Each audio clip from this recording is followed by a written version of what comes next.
여러분, 국방 포커스가 700회를 맞았습니다. 그동안 함께해 주셔서 감사합니다. 늘 그래왔듯 앞으로도 급변하는 안보 환경에 발맞춰 국방 이슈와 정책을 신속 정확하게 전해드릴 것을 약속드립니다. 오늘은 향후 5년간 우리 군의 군사력과 운영에 대한 청사진을 담은 2024 국방 중기 계획을 준비했습니다.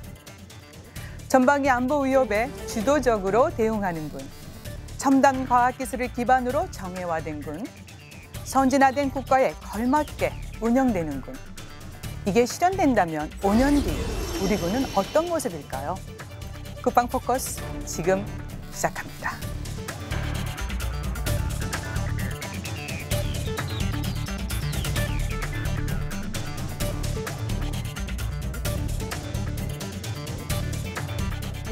전방위 안보 위협에 대비하기 위해 5년간 290조 5천억 원이 투입됩니다.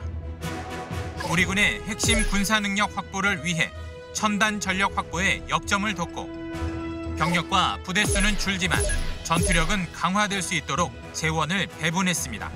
내년부터 50조 원이 넘어설 대한민국 국방 예산, 국방력 강화로 이어질 수 있을까요? 지금부터 2024 중기 계획을 집중 분석해 보겠습니다. 시청자 여러분 안녕하십니까? 윤지연입니다. 오늘은 2024 국방 중기 계획에 대해 얘기 나눠보도록 할 텐데요. 먼저 함께 분들 소개해드리죠. 이영빈 국방부 계획예산관 나오셨습니다. 안녕하십니까? 정유철 국방부 전력자원관리실 전력회의총괄 중령 나오셨습니다. 안녕하십니까? 강석승 21세기 안보전략연구원 연구원장 나오셨습니다. 안녕하십니까? 유준영 한국국방연구원 재정분석연구실 선임연구원 나오셨습니다. 안녕하십니까? 대한민국을 지키는 튼튼한 국방 설계도라는 수식어를 붙여 국방부가 2024 국방 중기 계획을 발표했습니다. 현재의 다양한 안보 상황을 반영한 결과로 보이는데요. 5년 뒤 우리 군은 어떤 모습이 될지 먼저 중기 계획의 중점에 대해서 얘기 들어보겠습니다. 국장님 소개해 주세요. 네. 최근 불확실한 안보 환경이 지속되고 있습니다. 얼어붙었던 남북 관계가 작년부터 해동에 기미가 있긴 합니다만은 여전히 핵과 미사일 위협으로부터 안전하다고 볼 수가 없고요. 아울러서 우리 한반도를 둘러싸고 있는 열강들, 특히 일본이 이 경제보복에 이어서 평화헌법을 개정하게 되면 전쟁 가능 국가로 또 바뀌게 될 수 있습니다. 예. 그러한 정책적 변화, 또 중국이 중국몽이라는 그 목표 하에 이루어지고 있는 여러 대대적인 군비 확충 등을 볼 때 우리가 안보에 집중하지 않으면 안 될 절대절명의 이유에 둘러싸여 있습니다. 네. 게다가 대내적으로는 초고령 저출산 사회로 저희들이 진입을 하기 때문에 병역 자원이 절대 부족할 것으로 네. 보여지고 있습니다. 또한 4차 산업혁명 기술이 지금 진전되고 있는데 이 부분 역시 미래 전장 환경의 변화를 불러일으킬 것이기 때문에 이를 적절하게 저희들이 받아들이고 또 가공하는 문제가 우리 군에게는 네. 위기이자 또 기회가 될 수 있을 것으로 봅니다. 매년 5년 단위의 연동 계획인 국방 중기 계획을 저희들이 재차 수립을 매년 하고 있는데요. 네. 국방비 투자의 중점을 함축하고 있는 매우 중요한 청사진입니다. 언급드렸던 그 대내적 환경 변화와 도전에 직면해서 저희들이 이거를 슬기롭게 해소해 나갈 수 있는 방향을 중점으로 하여 작성을 하게 되었는데요. 구체적으로 3가지 키워드로 함축시켜 볼 수 네. 있겠습니다. 전방위 안보 위협에 주도적 대응이 가능한 군, 또 첨단 과학기술 기반의 정예화된 군, 선진화된 국가에 걸맞게 운영되는 군, 이 3가지의 방점을 두고 저희들이 작성하였습니다. 네, 지금 현재 국방개혁 2.0 추진 중이고요. 또 국내외 안보 상황에 잘 반영된 2024 중기 계획이라고 소개해 주셨는데요. 중령님, 그렇다면 총 290.5조 원, 연평균 7.1% 지금 증가가 됐는데 그러면 분야별 그 중점과 재원 배분은 어떻게 되는 겁니까? 예, 그 말씀하신 대로 2024 중기계획은 290.5조 원을 배분했습니다. 이것은 1923 중기계획 대비 19.8조 원이 증가된 재원입니다. 네. 먼저 방위력 개선 분야는 전방의 안보 위협에 대비할 수 있는 첨단 전력 증강에 중점을 두고 연평균 증가율 10.3%를 반영한 103.8조 원을 배분했습니다. 네. 좀 더 세부적으로는 다양한 위협에 대비할 수 있는 전략적 억제 및 작전적 대응 능력 구현과 초국가적 또 비군사적 위협 대응 능력을 확보하는 데 중점을 두었고요. 예. 국방 연구 개발 역량 확대를 통한 자주 국방과 방위 사업 육성이라는 국방 정책 구현에 중점을 두었습니다. 네. 이와 함께 전력 운영 분야는 국민에게 신뢰받을 수 있는 스마트한 국방 운영을 위해서 연평균 증가율 5.3%를 반영한 186.7조 원을 배분하였습니다. 좀 더 세부적으로는 군 전력의 적정 가동률을 보장하고 네. 또 장병들의 숙련도를 확보하며 사회와 단절 없는 생산적인 병영 생활 문화 구현에 중점을 두었습니다. 또한 제일 중요한 부분이기도 한데 장병들의 안전과 네. 또 지자체의 상생가치 실현을 통해서 국민의 신뢰를 증진시키는 데 중점을 두었습니다. 특징적으로 국방비 내에서의 방위력 개선비를 점차 확대시켜 나가고 있습니다. 네. 1923 중기계획에서는 방위력 개선비 비중이 34.8%였습니다.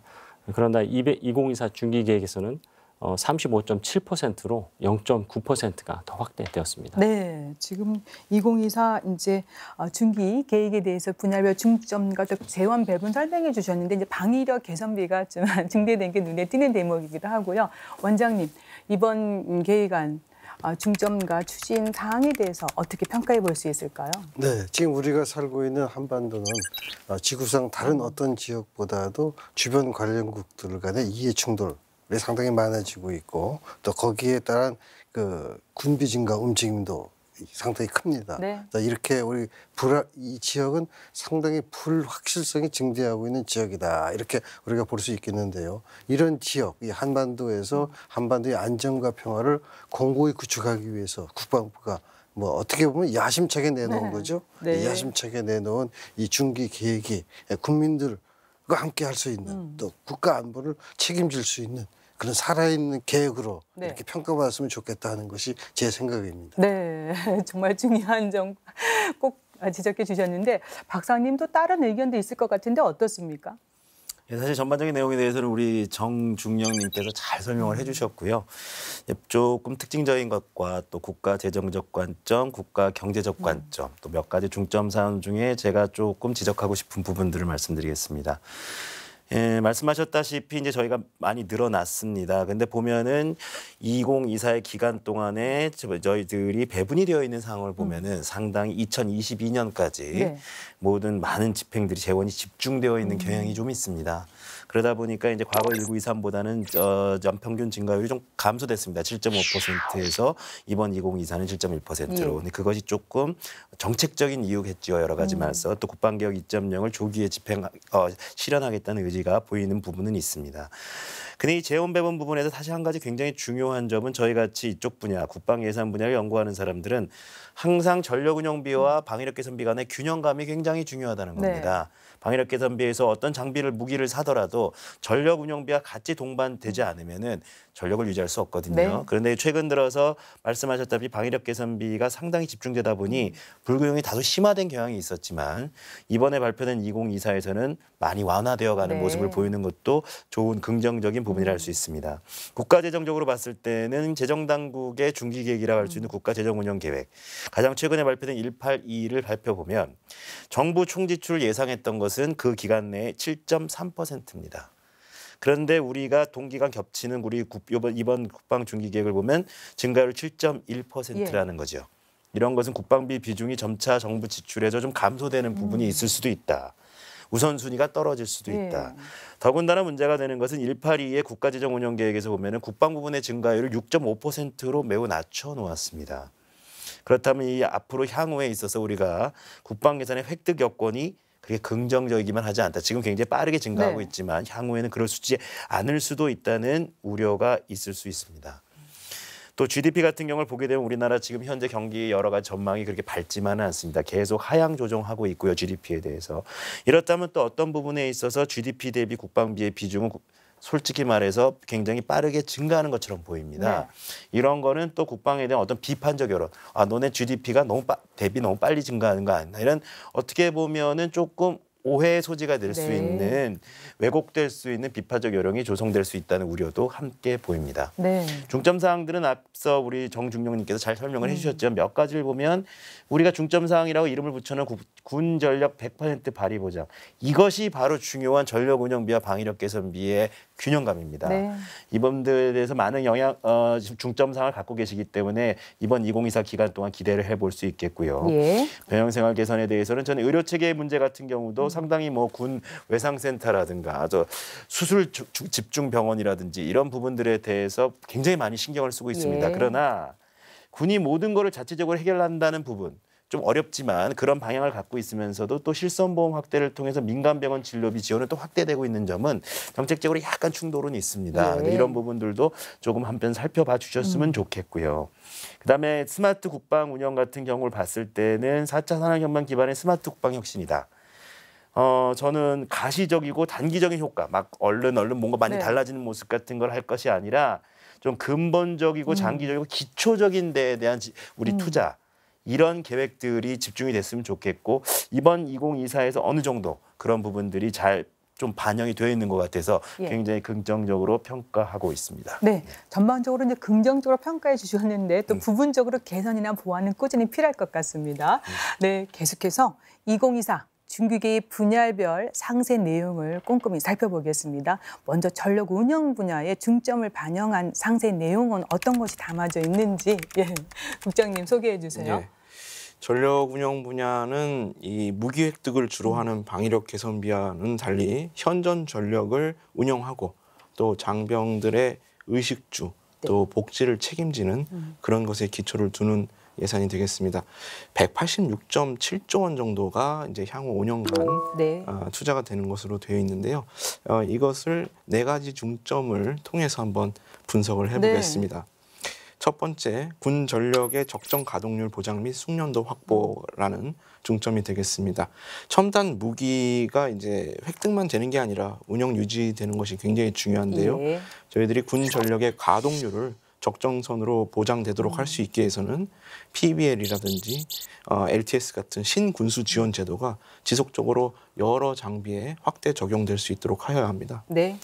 또한 개전 초기에 전 장병들의 생존성을 보장할 수 있는 전투기뇨 수리부속이라는 이 수리부속의 획득 예산은 총 소요가 64만 점에 달합니다. 네. 이 부분을 거의 대부분인 96.5%가 2024년 이 중기 기간 내에 획득이 되거든요. 예. 이런 부분도 좀 특징적인 부분이라고 할 수 있겠고요.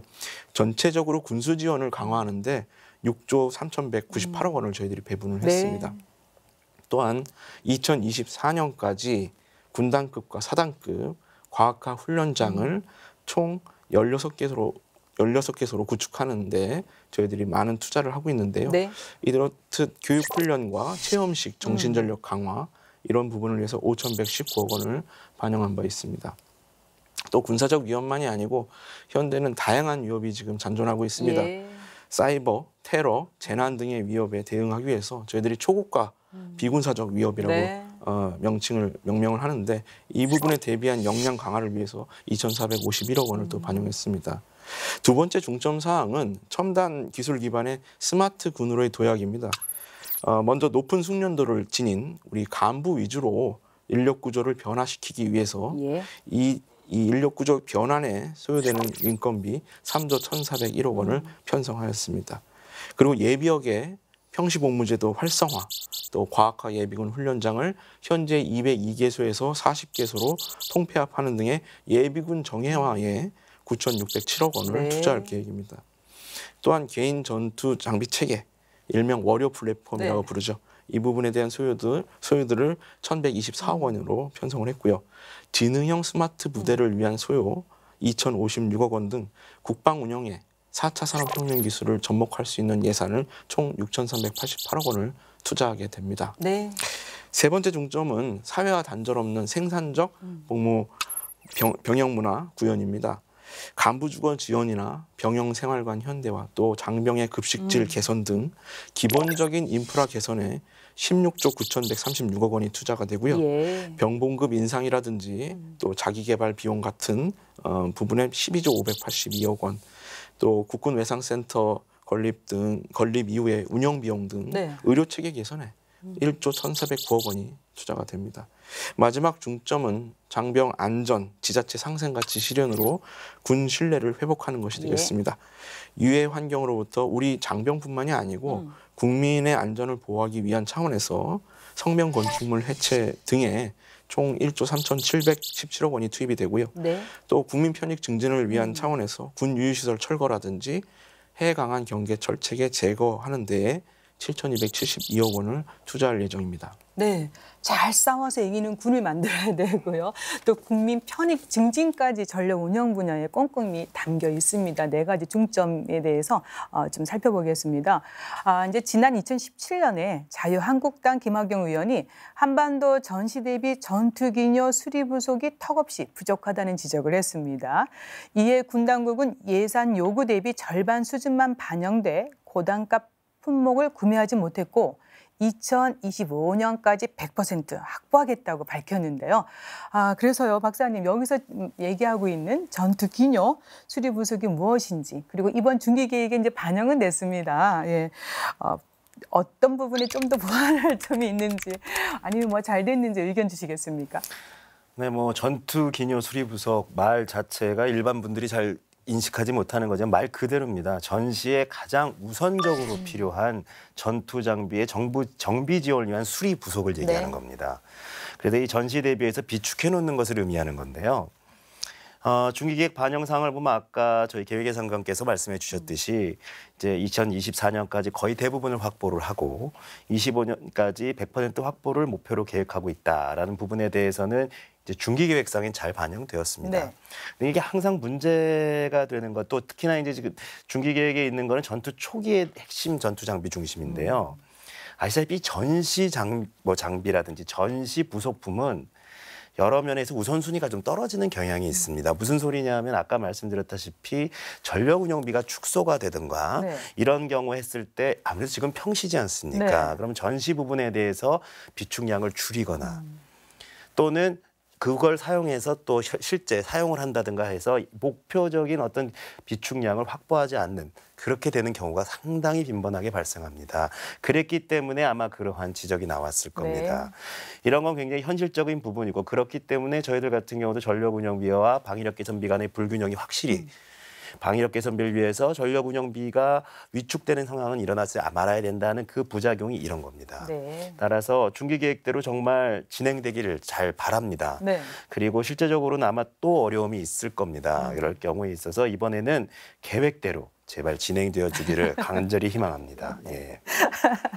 아마 그럴 것 같습니다. 물론 중간에 또 뭐 보완이나 또 대책 마련도 필요할 것 같고요. 그리고 이제 언급해 주신 대로 육군의 과학과 훈련 세계적인 수준입니다. 특히 세계에서 세 번째로 여단급 12동 과학과 훈련장으로 개편된 과학과 전투훈련단, 우리가 KCTC라고 부르잖아요. 방송에서 이제 자주 언급이 되고 또 소개가 돼서 많은 분들이 알고 계시는데, 국장님, 그러면 우리 군의 과학과 훈련 체계에 대해 좀 더 설명해 주시고요. 이게 확대가 되고 확장이 된다면 또 어떤 기대 효과가 있을까요? 네, 우리 군은 지금 말씀하신 대로 2002년에 KCTC, 즉 과학화 전투훈련단이 창설이 되었습니다. 창설된 이래로 모의교전 훈련 장비인 마일즈와 같은 그런 첨단 과학 장비를 이용한 여단급 실기동 훈련을 연 8회 이상 현재 실시를 하고 있습니다. 이 마일즈 장비는 이 장병들이 실전 감각을 익히기 위해서 쌍방간 교전 훈련을 할 때 사용되는 이제 모의 사격 장비를 말하는데 현재는 중대급 마일즈 장비가 사단별로 거의 보급이 되어 있는 상태입니다만 신형 장비라고 할 수 있는 소대급 마일즈 장비가 아직 보급되지 않은 상태라서 올해부터 본격적으로 보급이 될 것인데요. 2023년까지 총 42식을 보급을 할 계획입니다. 또한 포병 사격 훈련용 마일즈도 각 군단급에 총 15식을 내년까지 보급을 할 예정에 있습니다. 저희들 그 훈련장 자체를 과학화 훈련장으로 탈바꿈시킬 예정인데요. 네. 현재는 3개소를 운영 중입니다만 2020년까지 2개소, 또 2032년까지는 11개소를 추가해서 예. 총 16개소를 구축할 계획입니다. 또한 AR, VR 같은 네. 우리 첨단 기술을 적용한 교육 훈련 체계를 도입을 하는데요. 육군의 경우에는 소대급 과학화 전술 훈련 체계라는 것을, 또 해군은 함정 손상 통제 모의 훈련 체계, 또한 공군은 조종산 낙하산 탈출 훈련 체계라든지 패트리어트 운영 실습 체계 같은 매우 실전적인 훈련 체계들이 지속적으로 개발되고 또 실제 훈련에 도입이 될 예정입니다. 이렇게 되면 네. 게임과 모바일에 좀 더 익숙한 우리 신세대 장병들이 보다 적극성과 흥미를 갖고 전투나 장비 운영에 대한 모의 체험을 할 수가 있게 됐기 예. 때문에 우리 군의 전투력을 상승시키는 데 실질적인 도움이 될 것으로 보입니다. 네, 신세대 장병들이 정말 좋아하는 과학과 훈련장으로 바뀝니다. 전투력 향상 당연히 되겠죠. 그것도 육군만 하는 게 아니라 해군도 이제 확대가 되고 있는 건데 훈련 체계와 더불어 정말 중요한 것이 병사들의 복무 의욕을 좀 고취시켜줘야 되지 않겠습니까? 그래서 이제 국방개혁 2.0에서도 이제 핵심 사업 중에 하나가 병 봉급 인상인데 2022년까지 목표대로 마무리가 되는 건지. 예. 네. 저희들이 항상 생각하고 있는 게 사기 충천한 가운데 전투 훈련에만 열심히 임하면 네. 모든 복지를 해결해 줄 수 있는 그러한 정책을 좀 쓰고 있는 겁니다. 이 말씀하신 병 봉급은 굉장히 주요하게 저희들이 반영하고 있는 예. 그런 예산인데요. 올해 병 봉급 예산을 보시면 병장 기준으로 40만 5,700원을 지급을 하고 있습니다. 예. 이 금액을 2020년 예산안에는요 54만 900원으로 인상 반영했고 예.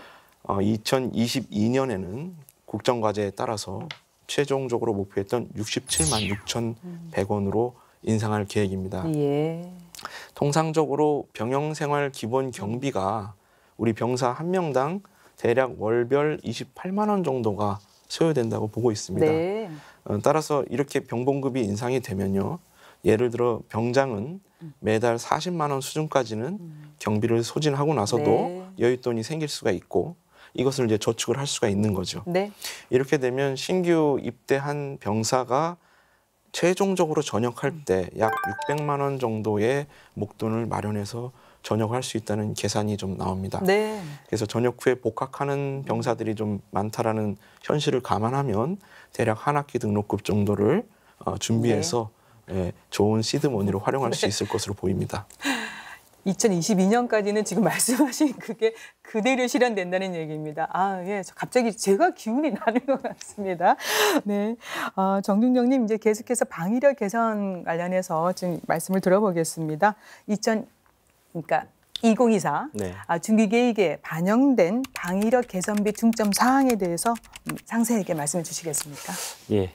앞서 말씀드렸듯이 저희 방위력 개선 분야 중기 중점은 그 다양한 위협에 대비할 수 있는 그 전략적 억제와 또 작전 대응 능력을 구현하는 데 있습니다.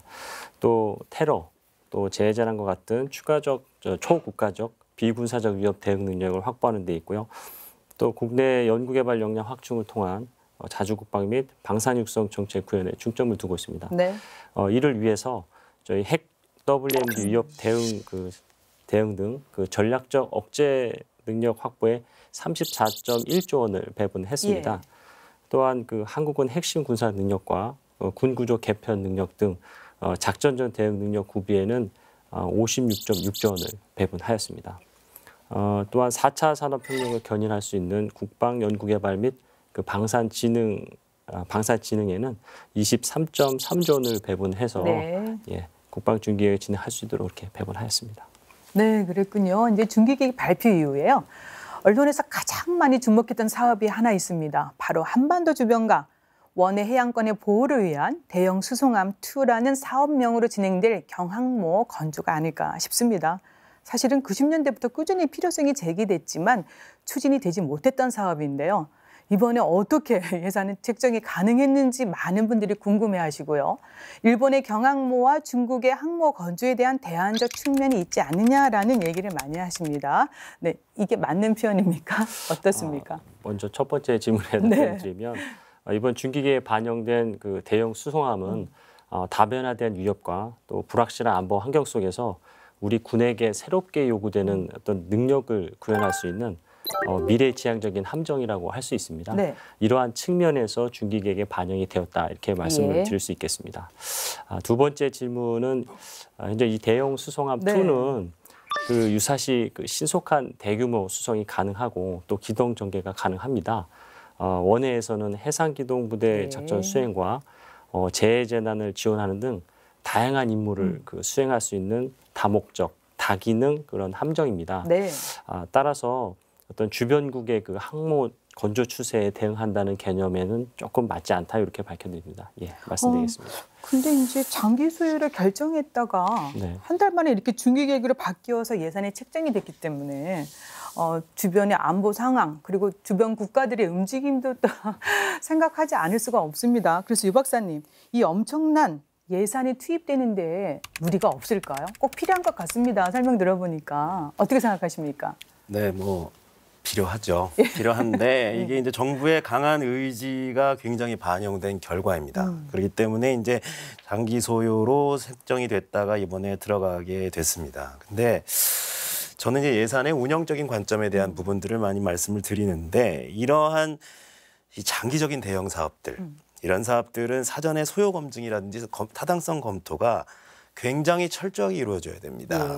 그 이유를 말씀을 드리면 우선 이게 30년대 초반으로 예상되어진 전력화 시기에 맞춰서 요구되던 ROC 수준이 적기에 잘 맞게 그다음에 또 양산이 이루어져야 됩니다.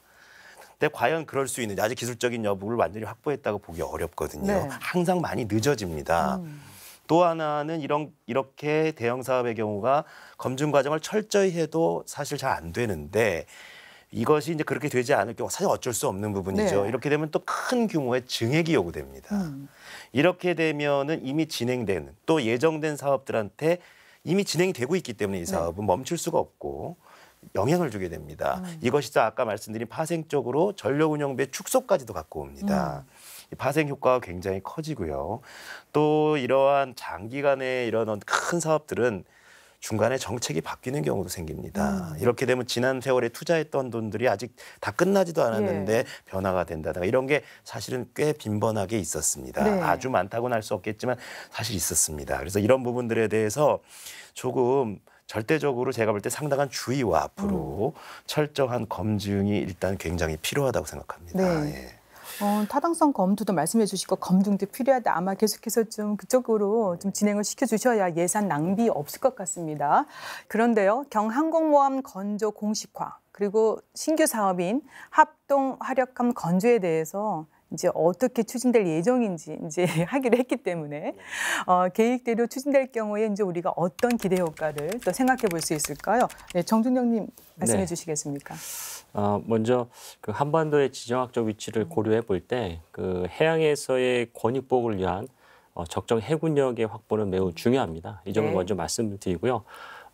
유 박사님께서 앞에서 좀 말씀해 주셨듯이 현재 이 두 사업에 대해서는 사업 추진 방향이라든가 뭐 총사업비 이런 것들이 구체화되지 않았습니다. 향후에 선행 연구 등을 통해서 보다 구체화를 할 예정이고요. 다만 국내 건조를 전제로 했기 때문에 경제적인 파급 효과가 기대된다 이렇게 말씀을 드리겠습니다. 그리고 요 대형 수송함 같은 경우는 앞서 말씀드렸듯이 그 다목적 당위능 함정입니다. 그렇다 보니까 이제 상륙 작전 능력의 증대라든가 해양 주권의 수호 또 원해에서 우리 국민의 그 자유로운 해양 활동을 보장하는 데 있어서 큰 역할을 할 것으로 저는 기대하고 있습니다. 네. 자, 그런데 이제 항공 분야를 짚어보겠습니다. 원장님 지금 F-15K 전투기 성능 개량 신규 사업이 이제 추진될 예정인데 이제 역시 이제 예산이 많이 들어가기 때문에 또 우려의 목소리가 있습니다. 더구나 또 F-15와 관련해서는 우리보다 좀 늦게 이 사업을 시작했던 싱가포르보다 이게 또 기술적인 면에서 뒤처진다는 의견도 있는데 이런 점에 대해서 어떻게 생각하시고요?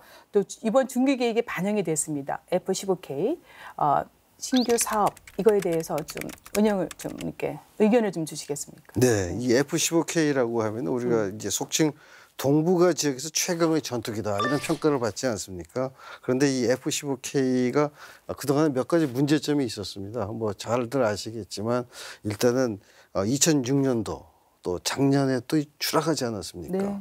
그래서 추락 사고가 2번 있었고 이것이 구입 비용이 제가 찾아보니까 한 대당 1,200억 원 정도 됩니다. 근데 또 거기에 못지않게 또 수리 비용도 또 어마어마하게 다른 기종에 비해서 한 3배 정도로 되는 걸로 수리 비용이 대당 33억 원 1년 동안에. 그래서 네. 이것이 비용이 상당히 과다하다라는 점에서 문제점을 적시하는 분들이 있고 또 이것이 동북아 최강의 전투기라고 그러지만은 스텔스 기능이 약하다. 뭐 스텔스 기능이라는 건 잘 아시겠지만 상대 레이더를 포착하고 네. 또 뭐 적외선 탐지기, 음향 뭐 이런 것들을 상당히 좀 다른 기종에 비해서 약하다라는 그 문제점 적시가 있습니다. 그리고 또 뭐 조종석이 재래식으로 돼 있기 때문에 다른 기종보다 상대적으로 좀 불리하다. 그리고 또 이 전투기가 운항을 하는데 공중급유 문제도 또 적시하는 분들이 있습니다. 네. 그래서 이런 그 문제점이 많이 있음에도 불구하고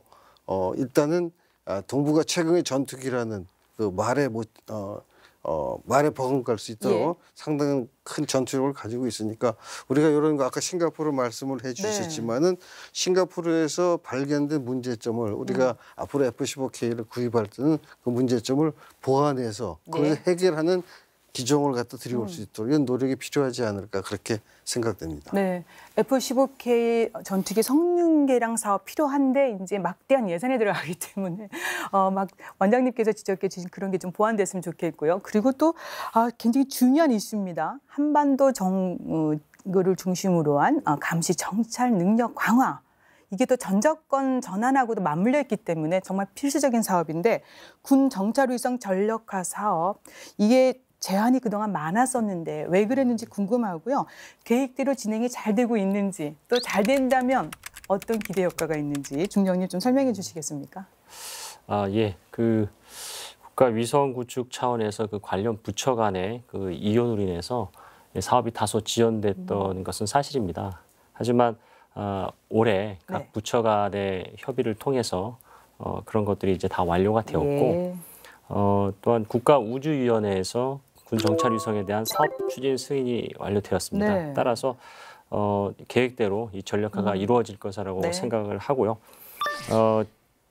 군 정찰 위성이 이제 확인된다면 전력화가 된다면 북한의 전 지역을 저희가 이제 확인할 수 있는 그러한 능력이 생긴다고 보시면 되겠습니다. 네, 군 정찰 위성 전략화 사업 잘 추진되었으면 합니다. 예. 네, 몇 년 전에 영화에 등장하면서 국민적 관심이 높았던 무기 체계입니다. 전력 시스템을 무력화하는 전자기 펄스탄, 즉 EMP 정전탄, 국내 개발도 눈에 띄는 사업 중에 하나인데요. 중령님, 북한이 꼭 집어서 사실 이걸 비난을 했습니다. 그 이유가 사실 이 가지고 있는 위력이 막강하기 때문이 아닐까 싶은데요. 맞죠? 네.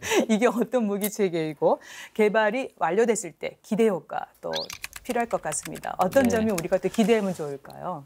그 말씀하신 대로 뭐 잘 아실 내용인데요. 예, 정전탄하고 이제 전자기 펄스탄은 그 비살상 무기 체계입니다. 먼저 이제 정전탄 같은 경우는 이제 탄소 섬유와 같은 물질을 전력 공급 시설에 투하해서 그 공급 시설을 마비시킴으로써 그 전기 전력을 활용하는 적의 지휘 통제 수단이라든가 아니면 전자기기 수단을 무력화하는 그러한 무기체계입니다. 반면에 이제 전자기 펄스탄은 통상 EMP 탄이라고도 하는데 고출력 전자파를 활용해서 이제 레이더나 또는 뭐 지휘 통제 체계들의 이 전자기기를 무력화시키는 그러한 무기체입니다. 세계적인 추세가 또 인명을 중시하는 그런 추세고 또 분쟁의 확대를 방지하기 위해서 이러한 비살상 무기의 확보는 우리 군에 있어서는 어떤 전략적 또는 작전적 유통성 제고에 크게 기여할 것으로 판단하고 있습니다. 네, 역시 이것도 꼭 필요한 그런 이제 무기 체계인데요. 이제 병력 감축하고 이제 부대소의 어떤 줄어드는 이유예요. 이제 너무나 잘 알고 계시는데요. 또 저출산 시대에 그렇기 때문에 이제 또 첨단 무기 보강이 필요합니다. 4차 산업 첨단 기술을 활용을 잘해야 되는데 이제 여기서도 우리가 이제 중요한 것이 그래서 올해 초부터 4차 산업혁명 스마트 국방 혁신 추진단을 마련했습니다. 그래서 가동하고 있는데 국장님이 설명해 주셔야 되겠습니다. 주요 임무 그리고 활동 현황이 어떻게 되는지요? 예, 4차 산업혁명 스마트 국방혁신 네. 추진단은 국방부 4차 산업혁명의 컨트롤 타워 역할을 합니다. 지난 1월에 출범을 시켰고요. 예. 4차 산업혁명 기반 국방혁신으로 스마트하고 강한 군대 건설이라는 비전을 좀 갖고 있습니다. 네. 국방 운영 분야, 그리고 기술 기반 분야, 그리고 전력 체계 분야 이렇게 3개의 혁신 분야별로 저희들이 연구를 거듭한 결과 전체 8대 과제, 예. 61개 과업을 식별을 해서 네. 그 과업에 소요되는 예산을 이번 중기계획에도 반영을 했습니다. 네. 먼저 국방 운영과 기술 기반 분야를 좀 총체적으로 말씀을 드리면요. 스마트 물리체계 구축이라든지 군수품 수송용 드론 전력화 또 혹은 국방 모바일망 구축 같은 그러한 사업들에 대해서 소요 예산을 예. 8,644억 원 정도를 도출을 했습니다. 이 부분은 모두 전력 운영비에 반영을 네. 하는 부분이 되겠고요. 전력 체계 혁신 분야에서 저희들은 미래도전 기술 R&D 사업이랄지 핵심 전력 구축을 위한 예산에도 3조 2,161억 원이라는 수치를 도출했는데 네. 이는 방위력 개선비에 반영한 것이 되겠습니다. 하반기에 이 추진단에서는 종합 추진 계획서를 완성할 계획이 있습니다. 네. 그래서 완성 후에는 좀 더 우리 국민께도 또 우리 군 장병에게도 체감을 할 수 있는 다양한 홍보 활동을 통해서 네. 여러 가지 그 홍보 활동을 할 예정이니까요. 네. 많은 관심과 성원을 부탁드리겠습니다. 스마트 국방 혁신 추진단 이름이 마음에 듭니다. 네. 지금 이제 8대 61 과제 이제 추진 중인데 홍보가 많이 될 겁니다. 홍보 좀 더 해주셔도 좋을 것 같고요. 그런데 이제 우리나라가 4차 산업혁명 적응을 위한 준비한 정도가 이제 어느 정도인가라는 그런 통계 자료가 나왔는데 세계 25위 수준이랍니다. 물론 이게 2016년 자료더라고요. 그럼에도 불구하고요. 유 박사님, 국방 분야에 4차 산업혁명 기술을 적응하고 접목시키는 것은 필수적입니다. 어떤 기술 도입을 좀 선제적으로 또 먼저 이렇게 뒷받침하면 좋은 어떤 그런 안이 있습니까? 자, 앞에서 말씀드린 것과 좀 비슷한 관점입니다. 사실 아까도 말씀드렸다시피 그냥 기술만 갖고 와서 바로 정립한다. 체감된다. 이것은 정확히 얘기하면 요리사로 따지면은 사실 재료가 좋으면 데이터 구축이라는 인프라가 좋으면은 사실 요리를 좀 못해도 맛이 있습니다. 근데 아무리 훌륭한 요리사라도 재료가 나쁘면은 음식은 결코 맛있을 수가 없는 네. 거와 마찬가지로 이 준비 작업은 바로 아까 얘기한 인프라와 데이터 구축입니다. 네. 뭐 예를 들어 말하면은 장비 같은 데 달려서 마모를 측정한다든가 하는 센서를 붙이게 되면 앞으로 향후 우리가 전력 운영비에 있어서 장비 유지비를 어떻게 우리가 효과적으로 운영할 수 있을까라는 정보들 네. 이런 것들이 다 모아져서 활용이 되는 겁니다. 따라서 제가 얘기하고 싶은 거는 사실 우리나라의 국방 규모라니 군사력은 훌륭한 수준이지만 반면에 이런 부분에 대해서는 그간 조금 소홀했습니다. 네. 그래서 갑자기 우리가 뭔가를 하려고 하지 말고 이런 기본부터 착실히 다져나가는 거, 또 국민 여러분들도 믿고 군을 네. 좀 기다려 주시는 것이 나중에 더 큰 어떤 기술을 선도해 갈 수 있고 우리가 더 활용할 수 있는 그런 기반이 될 것이라고 믿습니다. 네. 국민의 지지와 공감 정말 필요합니다.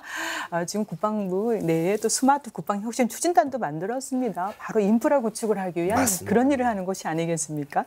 네, 계속해서 국장님 2024 중기 계획에 나타나 있는 부대 계획 관련한 중점 사항을 소개해 주시겠습니까? 네. 근본 중기 부대 계획의 그 중점은 이 병력과 부대 수는 감소하더라도 전투력을 강화할 수 있는 네. 그러한 군으로 만드는 것이 되겠습니다. 우리 군이 국방개혁 2.0에 따라서 2022년까지 상비 병력이 이제 50만으로 감축이 되죠. 육군의 경우에는 2개 군단과 4개 사단이 또 해체됩니다. 그래서 전체적으로 부대와 병력 수는 줄어드는 듯한 모습을 보입니다만 기능 보강을 통해서 그 전투력은 또 강화되는 그런 모습을 보일 것입니다. 네. 특히 전투 부대는 현역을 중심으로 보강하고 네. 비전투 부대에는 군무원을 중심으로 배치를 해서 각 부대의 특성에 맞게 인력 구성을 조정해서 전투력을 유지할 계획이고요. 또한 신속 대응 사단이 별도로 창설도 됩니다. 네. 해군의 경우에는 육항공전단이 항공사령부로, 또 공군은 정찰비행전대가 정찰비행단으로, 네. 해병대의 경우에는 항공대대가 항공단으로 각각 확대 개편하게 될 예정입니다. 네. 또한 군 인력 구조가 현재의 대량 획득, 단기 활용, 이런 피라미드형 계급 구조를 벗어나지 못하고 있거든요. 네. 그래서 앞으로는 소수 획득, 장기 활용을 할 수 있는 항아리형 계급 구조로 변모를 시키는 게 이제 저희들의 목표인데, 네. 이렇게 되면 숙련된 간부를 보다 전투력과 전문성을 장기간 활용할 수 있는 예. 그런 시스템으로 만들 수 있을 것이라고 봅니다. 네. 지금 이제 국장님 설명해 주셨는데요. 우리 군의 병력하고 부대 수는 줄어듭니다. 하지만 또 전투력은 강화될 수 있도록 슬림화, 정예화가 되는 겁니다. 정말 중요한 대목인데 이게 바로 이제 국방 인력 구조 개편 진행 방향입니다. 그래서요, 유 박사님, 숙련 간부 중심 개편. 근데 여기에 또 많은 막대한 예산이 들어가기 때문에 혹시 예산 부담은 없는 건지라는 걱정의 의료의 목소리가 있는데, 무리한 개편은 또 할 수밖에 없을 것 같은데 어떻게 보십니까? 반드시 필요한데 이게 무리한 겁니까? 아니면 그냥 적정한 겁니까? 글쎄요, 기본적으로 병은 줄고, 네. 병은 아무래도 의무병이기 때문에 장교부사관이나 이런 군무원들 장기 근속을 하시는 분들이 계시다면은 예산 부담이 없을 수가 없지요. 또 이러한 간부급 증원은 단순한 인건비 외에도 처우 개선을 위한 복지비도 예. 사실 곳곳에 숨어 있습니다. 네. 그것이 같이 늘어나야 되기 때문에 예산적인 부분에서 봐서는 부담이 안 될 수는 없습니다. 단기적으로는요. 하지만 이제 지속적이고 최상의 전투력을 계속 유지해 나간다. 이런 반면에 있어서는 상당히 기본적으로 필수 불가결하게 저희들이 나아갈 방향이 틀림없습니다. 네. 거기에는 상당히 동의를 합니다. 그래서 이런 거는 이런 필요한 방향이라면 저희들은 예산 부담이 되더라도 추진해야 된다고 믿습니다. 반드시 뒷받침될 네. 거는 뭘까요, 그럼? 예산 근데 외에. 이제 최근에 이런 인력 개편 부분에 대한 계획이 이번에 새롭게 나온 건 아니고요. 네. 과거부터도 진행되어 왔는데 항상 문제가 뭐냐면 이 증원 계획이 제대로 수행이 잘 안 됩니다. 즉 우리가 이렇게 해서 많은 우수 인력들을 확보하겠다 생각하는데 그분들이 지원이 잘 안 돼요. 예, 실제로 그런 인력들이 지원하는 경우도 부족한 경우도 많고 네. 수급이 잘 안 되기 때문에, 그래서 실제로 예산 집행을 이만큼 하겠다가 했다가 또 집행이 안 되는 경우도 생기고, 오히려 예산을 다 못 쓰는 경우 생기고, 네. 또 그런 우리가 필요로 하고 전투력을 유지할 수 있는 우수한 인력들이 관심을 좀 덜 갖는 거죠. 저희들이 홍보나 여러 가지 문제가 있기 때문에. 그래서 이런 것들을 위해서는 저희들은 국민들이 진짜 항상 우리가 지적해오고 우리가 걱정하는 거지만 군에 대한 신뢰 제고를 바탕으로 해서 예. 우수한 인력 확보 계획을 철저하게 수립을 해야 됩니다. 네. 지난날에 했던 계획에서 또 부족한 부분이 있으면 완료를 해서 이를 바탕으로 개편을 수행하면 돈이 들더라도 네. 해야 되는 어쩔 수 없는 분야라고 저는 믿습니다. 네. 예산 확충이 충분한 거는 뭐 반드시 그래야 되지만 우수 인력 자원을 또 확충하는 그런 과제도 안고 있네요. 네. 지금까지 2024 중기 계획을 집중 점검해 봤습니다. 그런데 이 중기 계획이 이제 청사진이고 중장기 추정치자 뭐 이런 계획에 가깝다. 이제 이런 식으로 많은 또 얘기가 나오기 때문에 재정 여건 등을 감안해서 사실상 예정대로 실행하기 쉽지 않겠다라는 지적도 나오고 있습니다. 중기 계획 향후 어떻게 활용돼야 되고 또 적극 추진해야 될지, 또 국민들의 동의와 지지 필요하지 않습니까?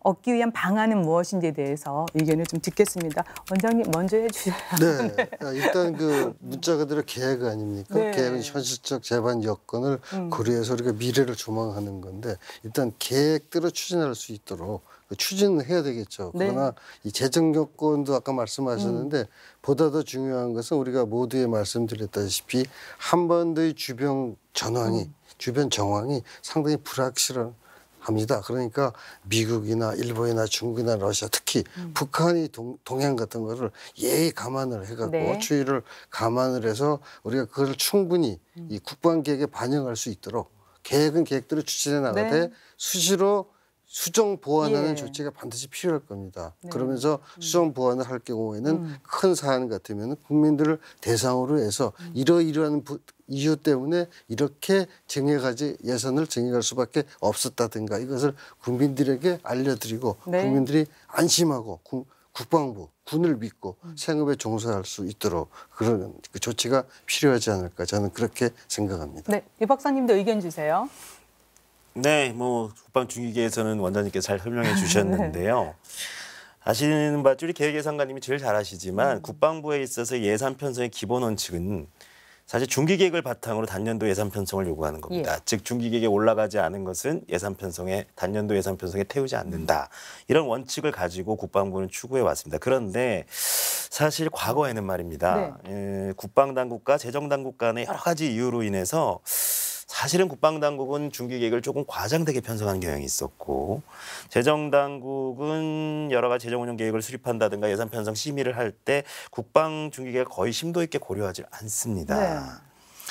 왜 그러냐 하는 것은 뭐 여러 가지 이유를 쓸 수가 있지만은 잦은 정책 변경입니다. 네. 그러다 보니까 불가피하게 예산 편성이 계획 수정돼야 되기 때문에 중기계획을 참고하기 어려운 부분도 있고 또는 국방당국과 재정당국 간에 좀 쌓여있는 신뢰 부족이 있습니다. 서로 간에. 이 때문에 국방당국은 재정당국이 무조건 감액 편성할 거다라는 어떤 예상을 해서 다소 과장되게 하는 경향이 있었고 네. 재정당국은 재원제약을 항상 내세우면서 무조건 축소 조정을 해왔어. 얘네들이 또 과장돼 왔겠다 네. 이런 생각을 하지요. 제가 얘기하고 싶은 거는 사실 그동안 국방당국 제가 그쪽에서도 계속 연구를 하고 저희들이 같이 일을 해왔지만 이 현실화를 위해서 중기계획에 네. 굉장히 많은 노력을 했습니다. 그래서 저희가 보기에는 많이 이루어지고 개선이 됐는데도 여전히 재정당국에서는 중기계획에 대한 깊이 있는 검토가 이루어지질 않습니다. 사실 그것이 가장 활용도인데요. 네.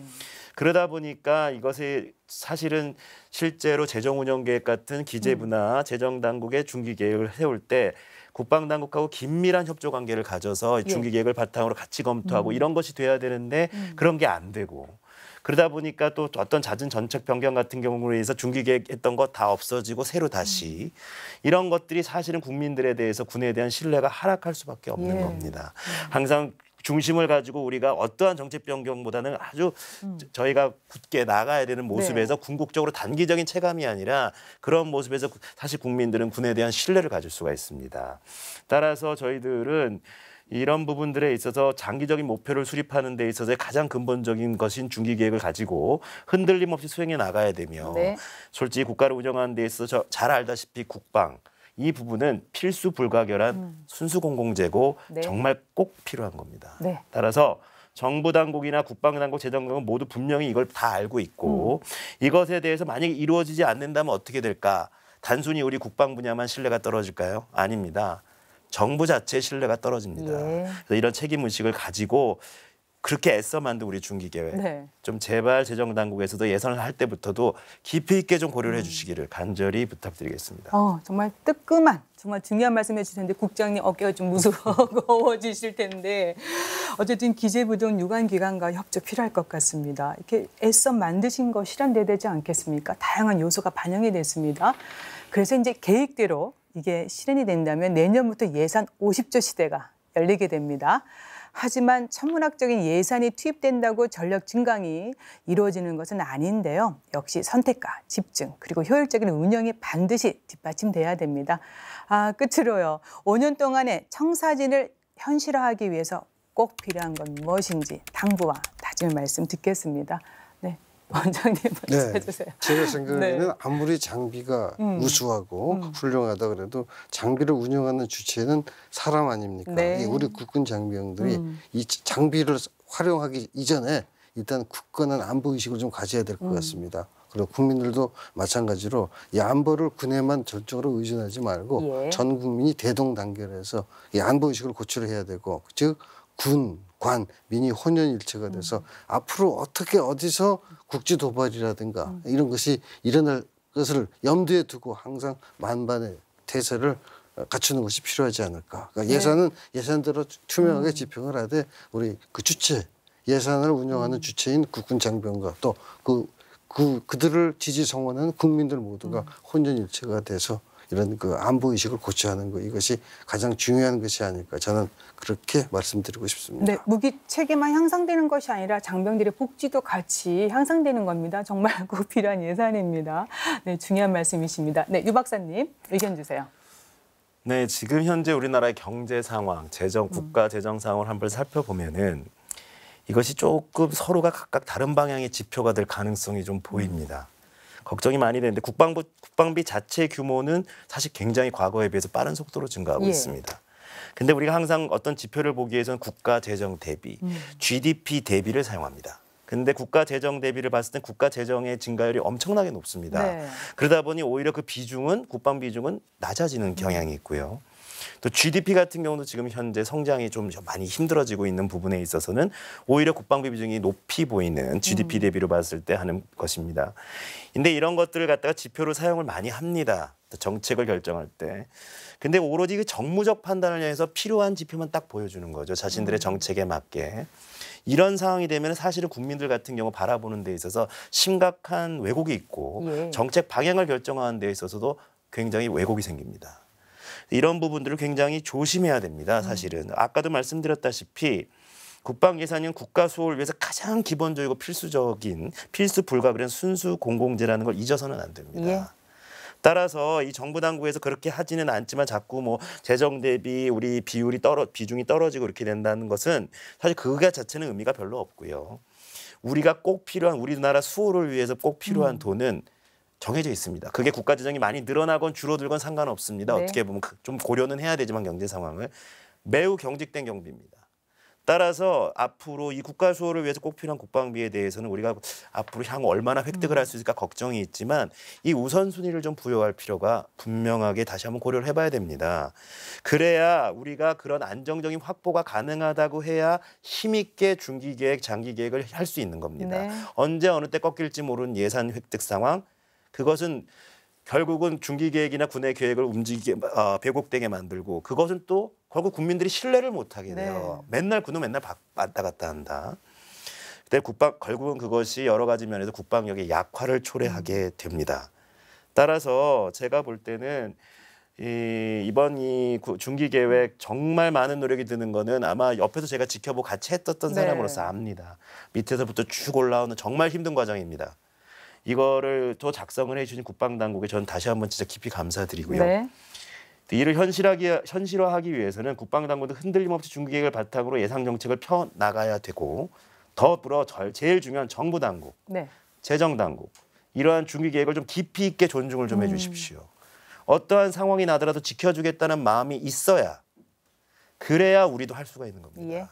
그래서 이를 바탕으로 예산 정책을 수행해서 주시기를 진짜 간곡하게 다시 한번 부탁드립니다. 네, 정말 유 박사님께서 애써 만들고 정말 다른 많은 걸 상황을 이렇게 조정해서 내용을 담았습니다.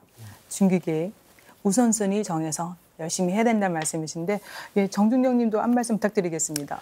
예, 유 박사님께서 잘 말씀해 주셨습니다. 사실 이 무기 체계는 그 획득 절차가 매우 복잡하고 또 장시간 소요된다는 그런 특징이 있습니다. 그래서 저희가 중기계획을 세우면 그 중기계획에 맞게끔 안정적인 재원 확보가 정말 필수적인데요.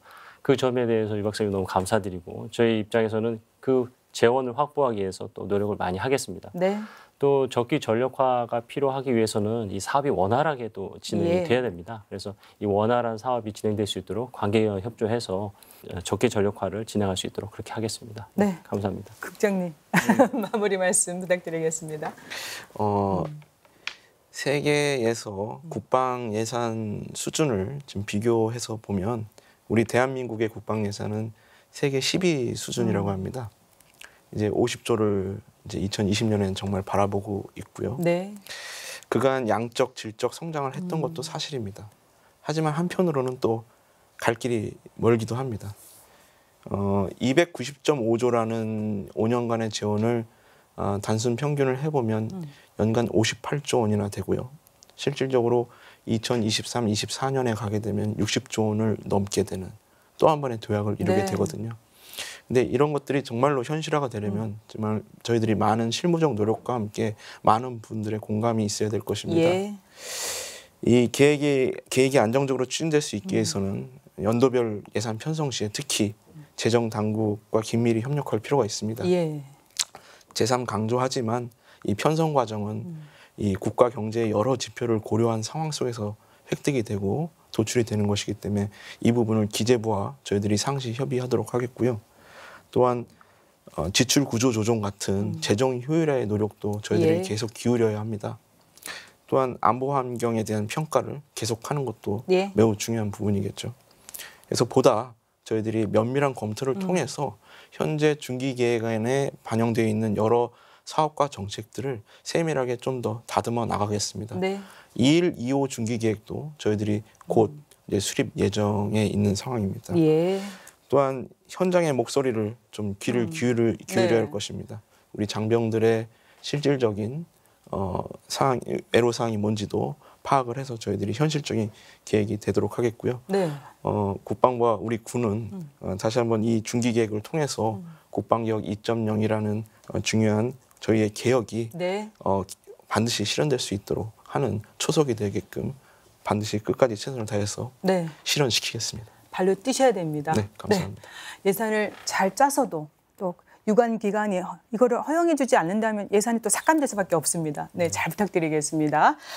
국방 예산 50조 시대가 열렸습니다. 전방의 안보 위협에 주도적으로 대응하는 군을 만들어야 되고 또 4차 산업혁명 시대에 또 인프라 구축해야 됩니다. 정예회당 군을 만들기 위해서 애써주시고요. 두 분도 계속해서 개선책 또 아이디어 주셔야 됩니다. 정말 국민의 지지와 공감 필요하고 지혜를 좀 더 모아야 되겠습니다. 네, 도움 말씀은 오늘 여기까지 듣겠습니다. 고맙습니다.